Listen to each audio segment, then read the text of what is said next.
Hey, Cleo. Hey, Reverend Michael, I was just talking to Lee to make sure we were okay. How Yeah, are you, you beloved you Dr. popped you Beckwith? popped on right on time, and Okay. we're having a little, I guess, a little technical difficulties, but here we are with your bright smile. Oh, Dr. Beckwith, what an honor to be in conversation with my teacher, really. It's so beautiful because I was thinking yesterday, I was thinking about Black history, and I was thinking about obviously Black history is actually American history. It's not That's just Black right. history because of the major contributions that Black folk and brown folk, have actually, contributed to this country called America and to the world, That's actually. right. And I was just thinking about who am I going to interview? And Jacqueline and I were talking, and Cleo Graham. And I get this note from you. I get this letter from you in the mail, and you gave me that you sent to me. That was a surprise, and it was beautiful. And so it just seemed like we were on each other's mind in a very powerful That's way. right. Yeah. So thank you for that. Oh, And you're I've, welcome, I've sir. my joy to receive and my joy to give. I've already given them your bio that you're a great actor, been a TEDx speaker, been in a number of independent films, commercials, movies. But you established Spirit Awakening Foundation in Mhm. 1995, and you're That's also right. a licensed agape practitioner. You established this foundation in 1995, That's and I right. want people to know, you know, Spirit Awakening. Where did the name come from, and what led you? What was your bit of the arc of your history of growth and unfoldment that led to this founding? Well, the name came from spirit. I don't remember the exact time, but I do remember that I was sitting in the back of the sanctuary. I had already written the play, Spirit Awakening, and you have been so supportive of it. What I want people to know, Reverend Michael would show up. I would be doing these obscure readings of this piece, and there he would be in the audience. And I'm thinking, sometimes it was a Sunday. He's just done, all these services, talked with all these people, thousands of people. It's Sunday evening, and he's here in this hole in the wall listening to a reading of Spirit Awakening. And then he would be very supportive. And so those things were all very encouraging to me. But I was sitting in the back of the sanctuary at Agape. You'd just given one of those brilliant sermons, and I was inspired, and the name Spirit Awakening Foundation. And I thought, okay, I like that name. Sure, Spirit, whatever you want me to do, And I had already started taking classes. I wasn't quite sure if I was going to be a practitioner. I just knew that I loved God, and I found my home at Agape. And in fact, in pract class, I don't know if you remember this too, I would always come late. And one day you just looked at me and said, "You better not come late again." And I was so startled because other people were coming late, but you were just like, "Yo, that's okay. You went to stupid with me." You were like, and I was like, "Well, why is he telling me?" But it was a good thing that you did that, Reverend Michael, because had you not, who knows what I would have done. It made me pay attention. It made me pay attention. And I started volunteering my time and thought, okay, the inspiration is to create Spirit Awakening Foundation. Let me do that. And of course, people would hear that and think, Spirit Awakening Foundation, you're not rich, you're not famous. Who do you think you are starting a foundation? I mean, people actually said that to me. Yeah. And all I knew was, okay, so they're not the ones to help me because I got it from Spirit, sitting at the back of the Agape Sanctuary. That's enough for me. I'm going to go for it. And Reverend Michael Right. supports it, so I'm going to go for it. Right. Right. And that was the And here we genesis. are. Let me ask you this. I want to get into the foundation, but before we get into the foundation, I want to get into the one woman play and your arc of your own growth in terms Mhm. of this woman from Ghana. Yeah. And what was the name that you had at that time Well, before you took your Charlotte. Charlotte? Charlotte. Give us a Charlotte. little thumbnail sketch of your own growth into yourself. That's And right. coming under the British That's dynamic, and because people, whether you're in England or whether you're in America, there's been many Black people and a lot of Black women who subjugated their identity. That's they right. hid from themselves in order to assimilate into the larger Absolutely. society. And you went through that and grew up and That's became right. yourself. And I think that's a powerful story, which is why I was at those readings. I was watching your own unfoldment and That's watching your own right. growth. And it was very, very important because you were a great example for many people. Share a little bit about your own story. Well, I'm from Ghana, West Africa, and Ghana was colonized by the British. And so in Ghana, many of us Ghanaians have our Ghanaian names, and then we have Western names, and so mine is Charlotte. And Akuyo was my given name, which means blessed woman, Akuyo Amedwane. So when my mother took me to London, Akuyo, I suddenly became ashamed of the name Akuyo. It wasn't Western enough. It wasn't good enough. So I literally, put it aside and became Charlotte. And I had to do that really to survive. I had to become the best version of a British person that I could possibly be. And that was Charlotte. And then I was confirmed in the Church of England and took on the name Catherine. So I became Charlotte Catherine Graham. And I made sure that I always spoke really well because it was a matter of surviving those days in England, in Great Britain. My mother, I grew up with a single parent. My mother worked very hard, had many jobs just to make sure that we had everything we needed. But the thing was, it was interesting. My mother always told me that, hey, the world really belongs to you. Even if she wasn't able to accept that fully herself, she wanted me to know that the world belonged to me. And that's why she said she wanted me to travel. So while stationed in London, we traveled to other European countries. And then she brought me to the United States, and she said she knew she had to bring me here because here is where I would find my freedom. And it was great because when I came to New York, we were in a predominantly Black and brown community, and they would look at me with this British accent, and I told them I was from Africa, but my name was Charlotte Catherine Graham, and they were like, that doesn't make any sense. Charlotte Catherine Graham, what kind of African is you? And they gave me hell. But again, God means everything for good. Right. And the hellish time I had with those sisters were out of their own pain, their own having been discarded by a society that did not value them because of the color of their skin, because of their gender. And so, constantly these young girls were looking for other people to lash out at, and I became a big target. But what that did for me was it strengthened me in some ways, and it pushed me into a journey of self-discovery. And so it makes sense that I came to Los Angeles, and I came to Los Angeles, and actually I was working quite a bit, Reverend Michael. I was spotted on the street and put into a play. I got to meet Denzel Washington, Stevie Wonder, all these people. I was doing a TV film, and things were happening. And fortunately for me, I came to agape, because I needed to really continue the journey of awakening, spiritual awakening. And had I not been at agape, I would be a very different person, because I know that as a little girl, I loved God. I loved God, and I didn't know how to express it. And agape made it all make sense for me. So that's sort of how I journeyed Well, yeah. And there's a into, moment in the play where Charlotte, I guess you take off the wig yes, and you emerge as a Kuyo. You actually, yes, there's a moment in the Spirit Awakening play where it's a powerful moment that you actually mhm. come to grips with who you really are. And you That's right. embrace your roots, you embrace your African roots, you embrace your name, and then you embrace your gender, you embrace your color of your skin, you embrace the possibility of what that freedom means. That's And right. so That's thus right. Spirit Awakening was like the perfect name for it because you like woke up Right. That's right. from That's the exactly right. oppressive. Yeah, that was very powerful. And I think that particular play, um, it inspired a lot of people. I mean, because people Yes.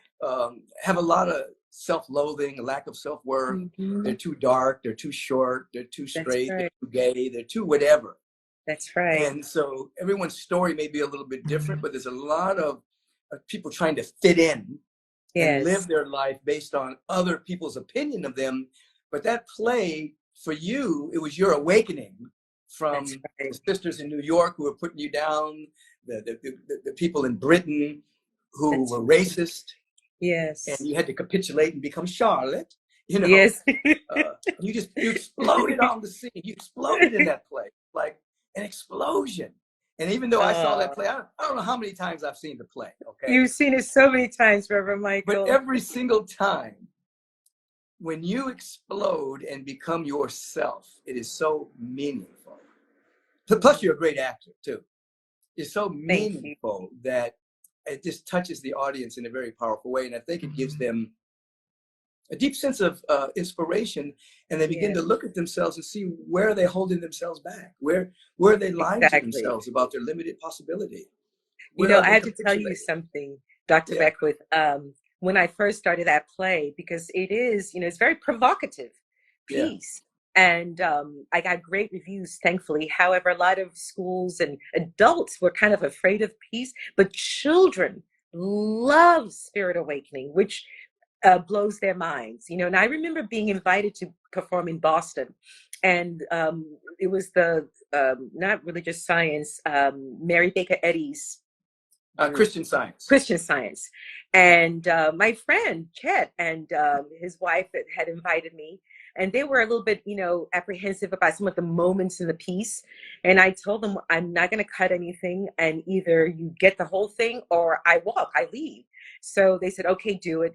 And his daughter actually loved that piece so much, it transformed her. and Mm. and that was the thing. Adults are all, that's why I work with young people, because adults, we're so inhibited, and we care so much about what people think. And as you tell us every Sunday, half the time they're not even thinking about you. But adults, you just get into, ooh, I want to be liked by so and so and whatever. And children, just so they get Spirit Awakening and they understand it, they relate to it, and it's been remarkable. And I'm talking about children, Yeah, And I remember yeah. another place I performed in Malibu. It was a private school. After the piece, the parents and teachers weren't talking to me, but all the kids ran up to me, because people get stuck on some of the moments and some of the way, the phrasing, some of the things I say. Whereas I think children understand the level of freedom that the woman embraces at the end. And Some that's where people they are live. afraid. Some people are afraid of freedom, That's of a right. liberated being. You standing That's there, right.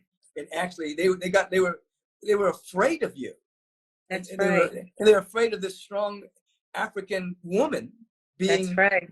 loving herself in public out loud. Out loud. And they said, "Oh Out no, we need you loud. back in the box. We want you back in the no, we want Exactly. sweet Charlotte. We don't want That's sweet. We don't right. want this powerful woman that believes in herself. Oh my God, no." That's right. And what taking off the wig, what that represents is not just the woman taking off the wig and saying, I refuse to do that, but it's all of what that wig represents, all the Yeah, ways in which we as Black people are asked to demean ourselves, and all the ways in which we are not valued. And so when that wig comes off, you're right, Reverend Michael, it's like, whoa, she's not afraid to stand in right. who she is, and it's what I came to recently with all the George Floyd murder and Right. all those things happening. And I wrote a piece for Facebook, and I said, hey, if you have an issue with my Blackness, take it up with God. I'm not apologizing, and it just feels so, Take it up with God.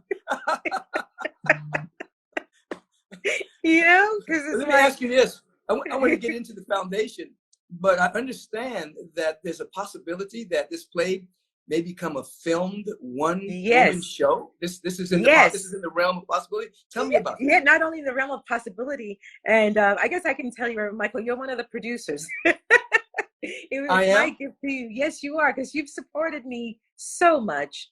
I mean, how could I not? How could you not be? So, Nabwire, who's also a member of Agape, Nabwire Butali, Kenyan producer, an extraordinary producer and artist. She's currently doing an incredible documentary for Netflix, but she's going to produce the filming of the one woman play. And again, that's one of the gifts that this COVID time has given. We've been able to look at, well, how do we disseminate art, and how do we get it to people? And I've never really wanted to film the play, because I've always felt that when you videotape a performance of a theatrical performance and put it on a TV, or it loses something. But during this time, we've discovered there's ways to do it to bring cinematic qualities to a filmed performance. And so that's what we're doing. And I'm so excited because it actually lends us, it allows us to open it up in different ways, you know, in terms of music and sound and the scenes. And I am so stoked about this. We start filming in the spring, in probably in April, sometime in April. So I'll keep you posted on that. So definitely keep us posted, and I'll let people know about it. And now let's segue into the Spirit Awakening Foundation, of which I am so proud of you with what you have done with your life. You said, you know, you were going down the track of being an actor, which you still are. But you actually believed that you could go into the juvenile system and reclaim lives that were thrown away. Yes. You have no idea how that makes me feel. Because you're one of the great students, you know, in the season I'm in right now. I'm not an old man or anything like that, but I've been around long enough to have a lot of students. And I'm noticing students that are going out and doing great works and making great impact on the planet. There's so many people that have come through Agape and taken classes, and it makes me feel so good. And you're one of those beings. You have actually used your incarnation to affect so many people. Please tell us about Spirit Awakening, the foundation, and the work that you do in the juvenile system and beyond. Well, thank you so much for that, Reverend Michael. All praises to God, and God in, through, and as you and Agape, this extraordinary beloved community that you have founded, which has healed so many people, I being one of them, and has inspired so many people. You know, I just want to say on the live chat last Sunday, someone wrote, Agape, thank you for bringing such great artists into the world. And it's true. You know, Agape has become a forum where artists, we can go and know that we can do much more than what our society is really asking of us. And art, you know, whether you're acting, singing, talking, you know, life is creativity, life is art. And so, right? And that's right. And so it just makes sense. And in the same ways that I was able to reclaim my voice, in the same way that Agape supported me and lifted me so that I could walk with my head held high, I knew I had a mandate to go and work with young people, especially those young people that have been thrown away, those young people that have been incarcerated. And I had no idea that this country incarcerated so many individuals when I started. I had no idea. You know, that America incarcerates more children than any other country in the world. And I had no idea that, of we course, incarcerate more adults as well. That's more right. People in prison than China. That's right. Can you believe that? You know, and most of the people incarcerated are Black and brown. And most of the young people incarcerated are Black and brown. And so I started first volunteering my time, going into the juvenile halls, working with the special handling unit. You know, they used to call them the unfits. Can you imagine being a child and being labeled unfit? Even just that name, you know, and I would go into the classrooms and I would say, do not ever in my presence call yourself unfit. Unfit for what? You know, and it just made me so angry. And so I was able to take the teachings that I was learning at Agape with my teachers, you, Reverend Coco, and all the extraordinary people that I work with, and literally take it into the halls. And I was inspired. What came through was a curriculum called Rites of Passage with a W. And the first level is unmasking your authentic voice, you know, because I felt it was important for these young people, these children, to unmask what I call the authentic voice, to be able to really know who they are. And the first exploration, the first level of our program is, who am I? Who am I underneath my name, underneath my age, underneath the color of my skin? What is my purpose for being alive? And many of them had never been asked that question before. They'd never stopped to ask themselves those questions. You know, if they're in gangs, it made them stop and think, who am I? What am I doing? What am I following this for? I have a voice, and for me, the joy, Reverend Michael, is in witnessing as they begin to wake up and to reclaim their voices and to reclaim their stature and to recover what I call beauty, to recover their beauty, their dignity, their elegance, to recover their, the reasons for their beingness in this world. It's just amazing to me. It's work. I get to do this, as you remind us. I get to do this. Yeah, and you do it so well. I remember going in with you a couple of times, That's and the right. amount of respect that the young folks had for you, and you actually teach them how to love themselves That's right. and not see themselves as unfit, not see themselves as just a ward of the state or a ward of the county. They don't belong to the juvenile system. They belong to God. They belong to excellence. That's They right. belong to possibilities. And you bring that with such fierceness. And then we've watched as many people who then come out of the juvenile system come to the Spirit Awakening and become a part of your staff. They become a part That's of right. volunteer. It's That's been right. wonderful to watch this. And any Oh, particular stories that come to mind when you think about the many countless beings that were tossed away, oh, thrown Mike. away, and they met you in Spirit Awakening and the staff of Spirit Awakening, and anything come to mind? Well, Pluto recently, Yeah, Sunday, the young man that did the spoken word, I remember meeting Pluto in juvenile hall, Silmar. He was facing some hard time. And again, I met him, and it was a gentle soul, yeah, this gentle spirit, this beautiful young man. And so I said, young man, here's my card. When you come out, you make sure you contact Spirit Awakening. And what I loved was that Pluto told me that he loved to travel. And so he was spending his time in the hall.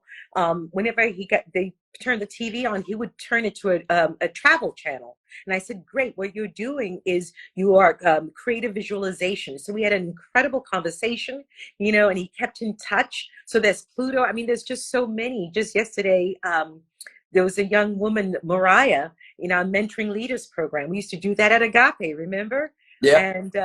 And she gave a testimony. No one asked her, but she said Spirit Awakening literally saved her life. Mm, Because we were asking those questions. Mariah, her father was incarcerated. Her mother was challenged with addiction. And at 17, she found herself incarcerated and for stealing and doing really stupid stuff. But she's been left to raise herself, and she was in and out of the systems of foster youth. And so she's been trafficked. I mean, she's been to hell and back. And she mm, said Spirit Awakening was, the writing. She was yeah, able to put pen to paper and ask that essential question, who am I? And she yes, said once she did that and she connected with her true self, that was the beginning of everything for her. yeah, And she said that yesterday. I was blown away. right. For those of you who don't know who Akuyo was talking about, Pluto was a young man that we had on Sunday do spoken word artistry. And so if you haven't seen it, you can go to the archives at agapelive.com. And he's at the beginning of the service. I hit the gong 3 times, and then I introduce him. And you can feel his spirit. You can feel his authentic nature, and you can see his own spoken word that he wrote. It's very, very powerful. And That's people in right. the chat were very moved by him. That's And right. we gave them spiritawakening.org in order to be in touch with him. And now he's doing a radio program with That's right. Marissa, That's right. So People were people were really asking, what blown is your away. social media handle? He says, I'm not on social media. He's just an artist. That's So right. that was Can you really, imagine? Pluto was looking at going away for years, Reverend Michael, yeah, years. yeah, And that's the thing when I'm teaching, and other members of my staff are teaching. We have to tell them, when you go into that courtroom, you go with your head held high, your feet firmly in the ground. You stand tall because you're representing something. And I said, it may look like your life is in the judge's hands, but actually it's not. yeah, Right now the judge may have a say over your next few years or whatever, but your life is not in his hands. So you go in there and you claim that. I mean, it's it's Spirit Awakening, Reverend yeah. Michael. You've changed a lot of lives. So tell us a little bit about. Let me just remind people. We're gonna this interview will end shortly because we know your attention span. You have things to do. I'm going to do a part 2 with Akuyo on Zoom, and then that will be on my app. Part 2 will be on my app. You just go to michaelbbeckwith.com, and it'll tell you all the instructions on how to get the app, and then you'll see the rest of our dialogue along with other interviews I've done with other individuals. But you have something called the Voices of the Unheard. Yes. What is that? Voices of the Unheard is an annual program that we do, which you are kind enough to host for us. He says yes every time, and it's really a celebration. How am I going to say no to Akuyo Graham? That's basically giving kids back to themselves after our society has stolen it from them. That's right. It's modern day slavery, and you're bringing them back. And of course, if I can do it, I will do it. Yeah, of course. Thank you, Rev. Tell people what is the idea behind it, and what is it? I mean, Voices of the Unheard. What is that? These are unheard voices, literally. These are the voices of the young people that have been through our program, and many of them have come out of incarceration, and we bring them on a stage, on a beautiful stage, whether it's agape or the skirball, and we celebrate the written and spoken word, and we do this through music and dance. We bring other guest artists like Reverend Michael and Tyler Conti and so many of our amazing agape artists. Hilary Swank is coming through. Swank. That's right. Hillary, if you're watching, come back. Powerful artists, yeah.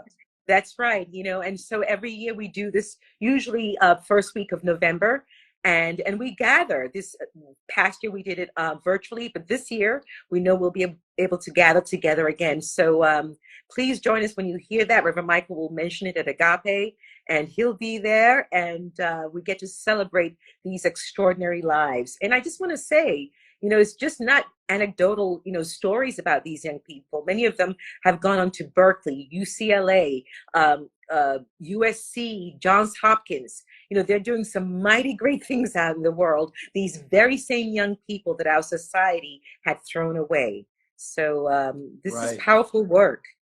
Right. So the Voices, just so that you know, Voices of Unheard, it's a books as well. But the actual writings of these individuals, they're actually expressed. Akuyo has helped them express themselves. So they have the most profound poetry and journal entries and ways of expressing their darkness coming into the light. And we get to, as artists, we get to read those poems at Voices of the Unheard. And sometimes they're even read by people who were formerly incarcerated. That's right. And now they're out and they're on stage reading and really understanding what real spiritual liberation is all about. It's not merely not being in jail. It's actually what you're doing with your life.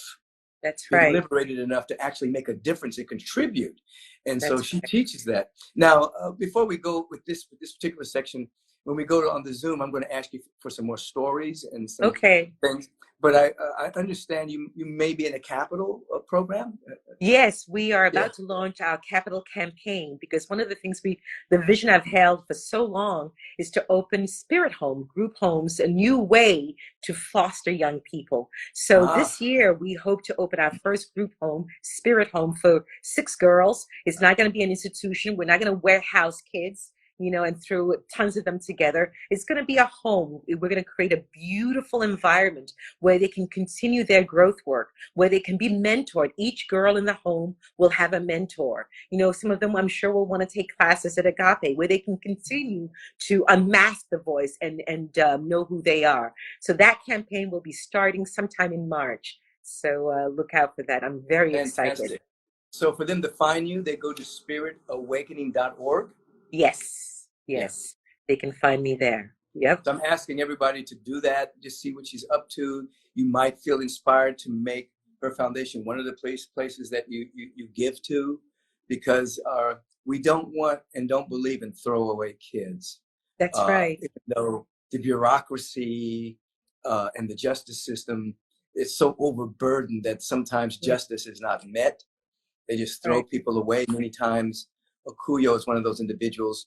Everybody has a gift. Everybody has a talent. Everybody has a dharma. Everybody has what they can do.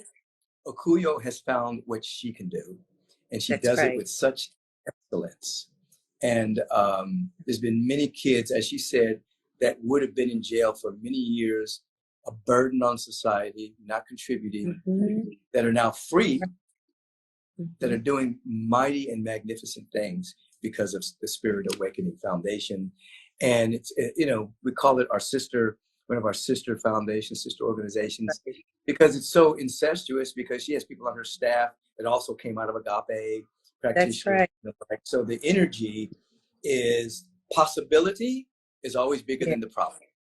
Absolutely. That's a law. Possibility is always bigger than problem. And we seek to live in possibility, even though the world is saying no. She mentioned that when she tried to start this, many people thought she was off her rocker. She was crazy. That's right. How can you make a difference in the juvenile system? It's too That's bureaucratic. right. There's nothing that can happen. And today, how many years now? Since 1995? Yep, 26 years. And really quick, Reverend Michael, when I first began yoga, meditation, all the things we're doing, they thought, a lot of people thought I was not only crazy, they said, she's bringing some crazy stuff from Africa. Can you imagine? I mean, I was called quite a few names. Voodoo from Africa. I mean, but anyway, possibility is bigger. It shows you that sometimes the so-called inmates are more free than the guards. Hello. It's the actual people that are supposed to be helping think that meditation and mindfulness and yoga is crazy.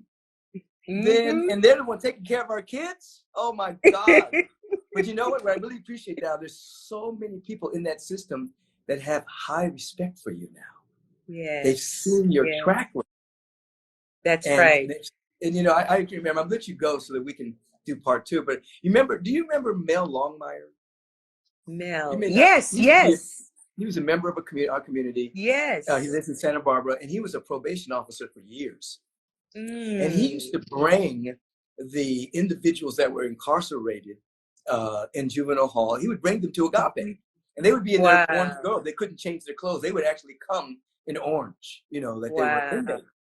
And they would sit. He would bring. That would be a part of his teaching. He'd bring them to agape, and then we would meet and we would have dialogue.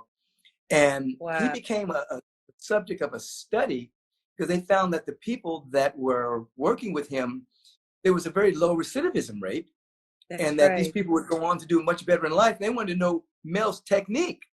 So they followed him, they studied him, and they couldn't find anything that he was doing because it was Mel. It was Mel's consciousness and Mel's love. There you go. In these people that actually was the technique. It wasn't just a job. And the same way with you. It's your love and you're seeing the potential in these beings. You're not just going in doing a job. That's right. You actually are in love with the kids. And in love with God. And in love with your task, even though it does get difficult at times. That's right. And then that's what the kids, because those kids can smell BS. Okay. They can smell it a mile away. A mile away. That's but right. They see that you are authentic and you really, really care for them. And then they respond to it.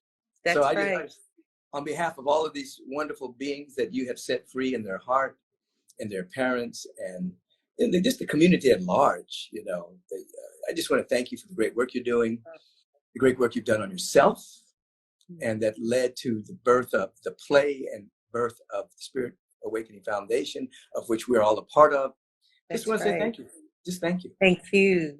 Thank you, Reverend Michael, for agape. Thank you so much. Thank you, Reverend Coco, Reverend Julie, Revs, all the extraordinary ministers that have come out of agape. I mean, really, and the practitioners, the beloved community. It really is the beloved community. And thank you for being so generous. You are one of the most generous beings on the planet. And I, for one, am so deeply grateful and thankful. And I love you. And I love you. Before you go, say a little phrase in Ga, please. In Ga? Oh, sure. Well, mismo po, Reverend Michael. Atanay mo o ba jowo ni mindaboshin. Bufani bahushida minikida. I said, I love you, Reverend Michael. God Thank you. You have blessed us always in all ways, and we are grateful and thank you. Well, thank you so very much. You're doing a great work. I just saw that Lily Doolin was looking, and she's doing great work with giving grief meaning with her book and her way that she's a great student, the way that she's touching. I love these students that are going out and making a mighty difference. And you're right there, Cleo. So appreciate you. We will see you in a few moments on the Zoom call. Okay, great. Thank you. Bye. Bye-bye. So everyone, that is a Akuyogram, the great being that emerged from Charlotte, emerged from the oppressive condition in Great Britain to discover herself, her authentic self. And because of that, is making a mighty difference in countless young people's lives.